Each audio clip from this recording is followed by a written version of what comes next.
See, most people don't know what this is. They haven't experienced this. I'm talking about real love, true love. Just one look, she'll just look at you and you come undone, man. You can't hide. That look won't let you hide. The alpha male techniques, all that, it's a joke. She'll just see, like, what are you doing? Like, why are you being stupid? You'd be like, yeah, my bad. Old habit. That's the thing. She knows your secrets. You ever had somebody know your deepest secrets? Most haven't. That is super vulnerable, healing, medicinal experience. They know your secrets, but they don't judge you. Your darkness, your habits, the things you don't, they know it. And you know theirs. And it doesn't even have to be a formal disclosure, like you write down your secrets and she writes hers down and then you like, okay, you go first. No, you go first. Well, it's not like that. You're so tuned with each other and you're aware of your own self and she's aware of her own self. And that's why you attract each other, law of attraction, that you can sense, She is your own self, basically. That's how you know her, and vice versa. So, like, where are you going to hide? You can't hide. It scares people. It's, like, scary. For the ego, it's super scary. They're like, I'm going to go get the prostitute. Safer. Yeah, safer, but not satisfying at all. Those who have done that enough know. Like, it's just silly. I've never really liked that. I've never done it, actually. I played around the massage parlors a bit because it's a little different. You're already getting a massage. You can segue into something else. But the prostitute, like, okay, here's the money. Okay, take the clothes off. Like, the whole thing just seemed weird. Anyway, let's not digress too much. Talking about real love. Oh yeah, I wrote some notes because this is an important one. You love her more than you love your own self, man. And it's not a choice. It's not a volitional choice you made. Like, okay, I'm going to be a good man and I'm going to love her more than me. No, you just do. You just do. I had a girlfriend who expected too damn much. And I didn't want to do anything for her because of that. But she didn't know. You see, she didn't know. I love this girl. She didn't know that if she didn't expect anything, man, I would have done anything. I would have done anything. I'm glad it didn't happen, actually, because that would be a lot of work. Like, you'll do anything. If she's not working you at all, and she just loves you because she loves you, I've touched on that. This is like the videos I've been making lately. You just can do anything for her, and she'll do anything for you. I've experienced both more than once. I would have done anything for her, and she would have done anything for me. That's more scary, actually. And you get a girl that loves you so deep, man, that she'll give her life for you, you better have some wide shoulders. Unless you're just heartless and you just like, yeah, I'm going to use her. Yeah, if you have any kind of sensitivity in you at all, careful. That's yeah. Man, love is, you see why people end up in prison and dead? Deep stuff. It's deep. It's heavy. And don't make the mistake to think, people live in concepts too much. They'll read something from a scripture or from anywhere and think this is what love should be. No, love should be what it is. And what it is for you might be different than somebody else. It doesn't mean that you need to get in some marriage contract and you be together forever and that was real love. No, that could be like hate. Most people living together and they don't like each other, actually. Real love, it can be a 6-month thing, a year thing. Relationship. There's no standard. You can't measure this stuff. The mind wants concepts and measuring sticks and wants to know, like, okay, is this the real love? You know when you know. Real love is like you're gonna know it's real love. And it doesn't matter how long it lasts. Doesn't matter. What matters is you tasted it. What matters is you experienced it. Real love, you'll lose yourself in it. You'll just lose yourself. You can't find, where do I start and end? Because it's too strong. It's not of you or of this planet or this human realm. It's beyond that, clearly. It's a divine experience that's entered into this human dimension. The mind can't understand it. It just makes a mess. It tries to manage it or hold on to it. You can't. You can't do anything with it. You just be with it when it's happening. That's it. And enjoy when you lose yourself. I don't know what I'm going to do. I might make a fool of myself. Okay. I might say something, wow, and she might reject me or not like me. So be it. Flow with it. When both people are experiencing that simultaneously, other people can feel it, man. I had people come up to me on the street when I was with a girl. Don't even know who the woman was. She's like, you guys are in love. I just started laughing. Girlfriend did too. You radiate, man. You can't control that or manage that.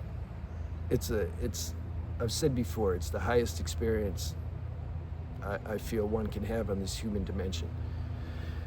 This is why we're here. We're here to experience. Consciousness is formless. That's what you are. It needs a vehicle to have experience, okay? Now it has a vehicle, a human body. So now we get to have experience, emotional body, mental body, and we got all these bodies. So now we can work, we can do something, seemingly. This isn't easy to have this, to get a human body. Use this time wisely while you're here. The other thing is trust.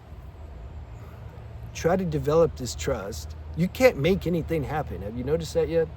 Trust that the same power that brought you here is taking care of you and prescribing experiences at the perfect time for you, including the love experience, if you're supposed to have one. If you have no interest in having such communion with a woman, that's okay. That doesn't mean like there's something wrong with you.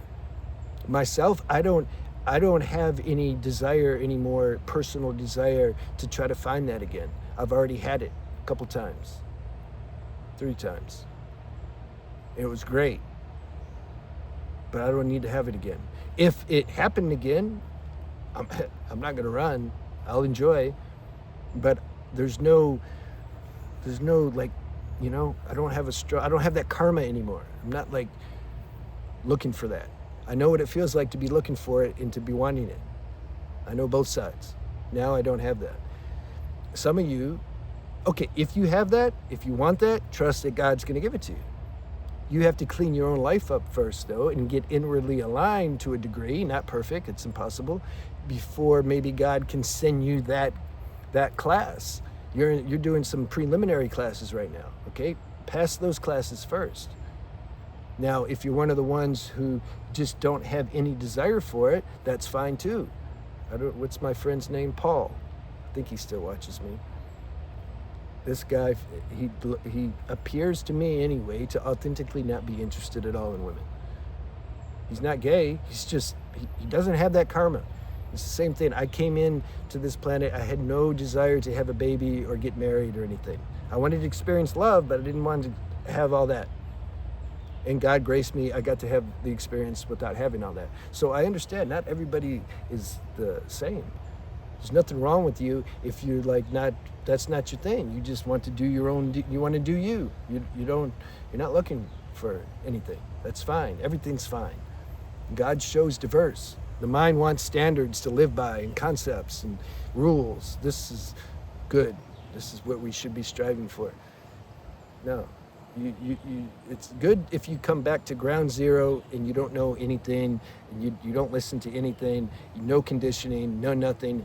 Discover life like nobody's told you anything. And apply that to your spirituality. Forget all the scripture, everything you read. Just come back to ground zero. Talk to God directly. God, I don't know, show me something. Like, how do I, like, what's going on here? You do your own prayer. And then this person, you're going to be authentic. You're not going to be parroting things that you've learned and been conditioned with and all that. You're gonna speak like truth. Truth has vibration and power behind it, and yeah, you'll piss people off and make them uncomfortable, but you realize like there's nothing you can do about that. That's just how it is. All right, what else? This love that I'm talking about, it is not romantic. It's not a romantic love. I mean, the romance can be in there. Again, don't let the mind think all or nothing. But that's not the core thing that's driving it, romance. That was the other issue I had in this previous relationship. She liked when guys were romantic with her, and I told her, I said, don't you know they're just playing a role? It's not like really coming from their heart that they're doing this. She's like, I don't care. It makes her ego feel good. This kind of love is not romantic. It's beyond romance. And in fact, it's destructive. Real love's destructive. There you go. It's not romantic. Why? Because it tears you apart. Everything that's imperfect in you and that's a lie, that gets exposed. That's what real love does. You're not playing roles and playing games and being an actor with each other. I look at sometimes certain relationships, people, and I'm just like, oh, I'm glad I'm not in that. Of course, they don't know. They don't know. It's become so normalized for people to play roles with each other. They don't even know they're playing roles. But for somebody who don't play roles, and then you're with somebody who's playing a role, oh man, that's hell. Yeah. Have you guys experienced, or girls?